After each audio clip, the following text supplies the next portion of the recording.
Hi, my name is George Dagnino. I'm the editor of the Peter Dack Portfolio since 1977, believe it or not. What I'm going to talk about today is how to make sure that you're not losing money. That is, how do you make sure that you know what is the risk in the marketplace? Again, the point is that if you lose money, you're going to waste a lot of time trying to regain the money that you lost. So understanding the level of risk in the marketplace, I think, is very, very important. I showed you this chart before, and what I mean by measuring risk, not only try to understand what there are long periods when the markets, like in the 70s and from 1999 to at least 2012, the markets have not done anything, and understand why also here and here, this tops in the marketplace are. How can you try to recognize that the risk is high and the odds favor a declining market? How can you protect your capital? I'm going to show you a few indicators that I use. This is another way of looking at the market in a little near term. This is 3 years from 2009 in December to 2012. And again, the point being that the market has some pretty sharp corrections, and trying to understand this periods of pause, like here and like here and like here, is very important, because you know you're not going to make too much money when the market reaches this upper channel line. On the other hand, there might be times of opportunities when the market hits close to the lower channel line, like here, like here. So it is important to understand what is the trend, and drawing channels of this type helps you visualize how fast the market has gone or how down the market has fallen.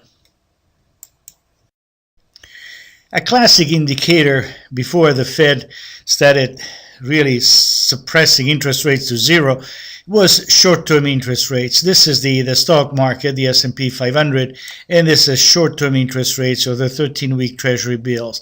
And the point is that when the economy overheats, and I told in other videos what that implies, short-term rates start rising, and every time there is a rise in short-term rates of at least 2 or 3 months, you know that you have to look for a period of market either decline or pause, or is a high-risk marketplace. The same thing is here. Short-term rates rise, and then after 2 or 3 months that they've gone up, the market really has reached a high level of risk. This is the scale is a little more compressed, but when you see short-term rates rising, you know that for a year here, the market has not done anything. You know that when short-term rates decline, then you can look for a market bottom. That is, the lower they go, the lower is the risk, and the higher is the opportunity for a market rise. This is the same thing here. The short-term interest rate started declining, and sure enough, the market took off and started rising until short-term rates were rising. This cycle here after 2009 is much different, because interest rates clearly are not rising at close to zero. What does that mean? Well, the cycle repeats itself the way they used to be when the short-term rates are low. What the Fed is saying, we are easy, we are printing money, and sure enough, the market is going up. So when is the time to worry, according to this indicator? When short-term interest rates start rising for 2 or 3 months, then you know that the market has reached one of these high-risk points. Another indicator to assess if the market is a high risk or not is looking at earnings per share, the red line, and this is the S&P 500. When earnings per share rise, everything is okay, but when earnings per share start rounding up and peaking because the economy now starts slowing down and corporations don't make that much money, then is the time that the market pauses.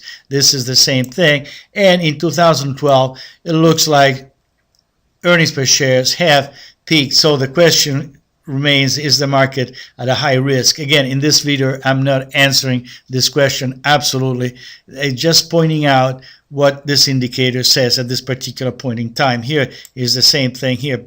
Earnings per share peaked, and then the market has not done again, what is my work, of course, is to forecast is more likely for earnings per share to keep rising or stay flat or go down. And that's why I write an investment report. Another indicator showing that the economy is slowing down, and if the economy slows down, probably earnings per share are going to slow down, and therefore the market is not going to do much, and is new orders for non-defense capital goods, excluding aircraft. This is the growth rate in new orders, and when they start slow down pretty sharp, the market follows through. Then orders come up because the economy is improving, and the market picks up steam again. Here, the new orders weaken, the economy weakens. As a sign that the economy is going to weaken, therefore profitability is probably going to be under pressure, and the market eventually goes down. Here, orders pick up because the economy came out of the recession, and sure enough, also the stock market went down. Here, they came down, but the market seems to be pretty resilient. Here there is an uptick in new orders, and that may be a positive sign as of that particular point in time. Anyway, this is another indicator showing what is, if there is risk or not risk in the marketplace. Again, no indicator is foolproof. That's why professionals follow many indicators and then try to capture what they are saying when they are taken all together. Another fairly reliable indicator, and this is a very long-term one, but is the housing market index, which is the red line, and this is the S&P 500. And the housing market index shows the optimism, the level of optimism of the real estate operators. And as you can see here, when they feel lukewarm about the outlook of the housing sector, like they did in 2006, 2007, after a year or two, the market had a serious collapse. Here we repeat the same thing, and then the market after a year and a half started going down. So this is a very important leading indicator of the market. In this particular case, it's going up. So according to this indicator, the market is okay, because it takes at least a good year of this indicator declining before the stock market really recognizes that the economy is weak, and therefore it corrects. So this is again, is long term. It's no precise timing, but gives you an idea of what kind of environment you're investing in. Another indicator measuring that helps you understand the risk in the marketplace is the unemployment claims. And the idea is that if the unemployment claims decline, that means the economy is strengthening, the labor market is strong, and therefore profitability of corporation is strong, earnings are strong, and therefore the market reacts positively to this news. On the other hand, when unemployment claims start rising because the economy is slowing down, and you might relate this to other videos that I are on this site, then of course the market declines. Here the unemployment claims declined, the economy was strong, and the stock market rose. Here the same thing, unemployment claims declined, the economy, although not that strong, but the labor market was improving. There was growth in the marketplace, in the economy, and the market reacted favorably. So using this indicator, you have to be careful when it starts going up, because that means the economy is slowing down, and this is an unfavorable conditions for the stock market. Again, let me repeat, no indicator is perfect all the time, so you have to put them all together. At Peter Dagg and Associates, we have developed other indicators, and we call this financial risk indicators. It's the red line, and this is the stock market. And what this in particular set of indicators, is more than one that we follow, is that when financial risk declines, obviously financial markets are liquid, there's a lot of liquidity, and the stock market rises. When financial risk increases, the stock market reacts favorably.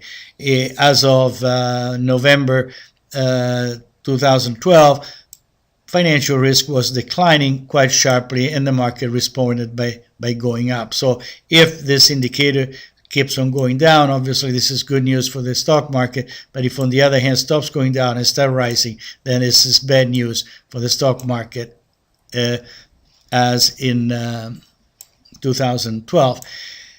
One thing, this is a little shorter term, it can tell you short-term moves, because if the market responds quite quickly to changes in financial risk. Another indicator showing the market risk, and this is quite frankly, it's very similar to unemployment claims, is market volatility, or VIX, V-I-X, and it's published regularly every day in the newspapers. But again, the idea is that when market volatility start increasing, then people are afraid, and the odds are the market is going down. Here the volatility has increased and the market decline. Here more volatility has increased and the market decline. Here the volatility went down, the basic trend, and the market went up. However, there has been some sharp correction here, because volatility spiked up, so the market declined. And again, one point could be made, that when volatility is around this level, that there is so much fear in the market that maybe we are close to a bottom. But again, other indicators are needed to satisfy that condition. But this is a useful indicator to understand why the market is down. So for instance, right now, one would interpret this level of volatility is positive for the market, because when the volatility is around here or very low and stable, the market tends to rise. There are other ways of measuring risk in the marketplace, and I like trend lines. It's a very simple tool, but if you can draw a trend line spanning 2 to 3 months like this one, you see June, July, August, this even September, 4 months, when the market violates a trend line spanning 3 to 4 months, it means that there is an important change in momentum of the market, and you have to be patient, maybe raise some cash, or maybe invest, for instance, in bonds or corporate bonds, but try to stay more liquid, because this could become a serious decline. The other important thing in this chart is that is a parallel line which defines the channel within which the market has been going up. And of course, this is very near term. But when it tells you that when the market touches the upper channel line like here, you know that this is not the right time to add to your position, but the right time is when the market touches the lower channel line. Other tools to understand market risk. Again, I mentioned the trend line spanning 2 or 3, 4 months, but there are even longer trend line covering, for instance, from October 2011 to November 2012. Obviously, a break of the market below this trend line means that really a bear market is in the making. Here you can draw another trend line. As you can see, the market eventually broke down and below the trend line and collapsed, quite a sharp correction. Another important tools is, for instance, resistance. Let's say the market goes down, when can you expect support? Well, this is a good support. This is a good line supporting the market. So that if it breaks down below 1375, say, the market could go down to 1275. There you could expect some type of support and market start setting up a bottom. As I mentioned before, one tool is the trend line, and this applies, for instance, for gold. Here a trend line spanning almost a year was telling you that gold had really a major break in momentum when the trend line is so long, spanning so many months. Then you can draw, for instance, you see this, what I saw before, this could be a support, and in fact this is becoming a support and support. On the other hand, when you draw at this point, when you draw the trend line, a channel going through these 2 points and then through here, you get another channel that is basically flat. So this, when it touches, the odds are it's going to decline, and it goes zigzagging. Now, an important tool that I rely a lot and has been very, very useful to me and profitable is looking at volume. When volume increases sharply above average after a protracted period of market rise, or in this case gold, you can expect a period the metal is going to pause. The same thing here. You see strong volume after a parabolic rise. It means there's been 1 or 2 months the market is going to pause. This was exceptional, a very parabolic, sharp rise. Everybody got in, and the smart people started selling, heavy volume, and this was a major top. Same here when the market declines, the gold declines, sharp volume coming in. This is a support level. It should tell you that the gold may reach a bottom. Same thing here. After a decline, gold found a bottom here. But then again here, the market volume picked up quite strongly after a sharp rise. So that was telling you that at this point, gold was very close to a top.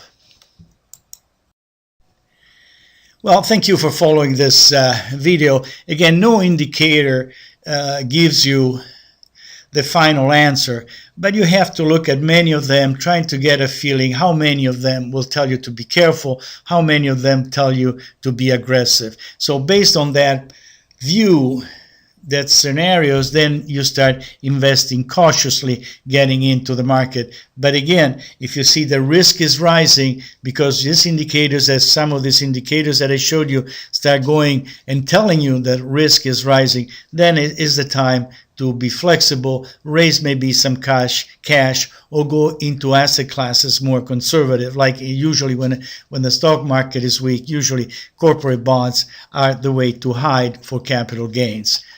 Again, thank you very much for following this video, and I hope to see you really soon. So long. Have a good day.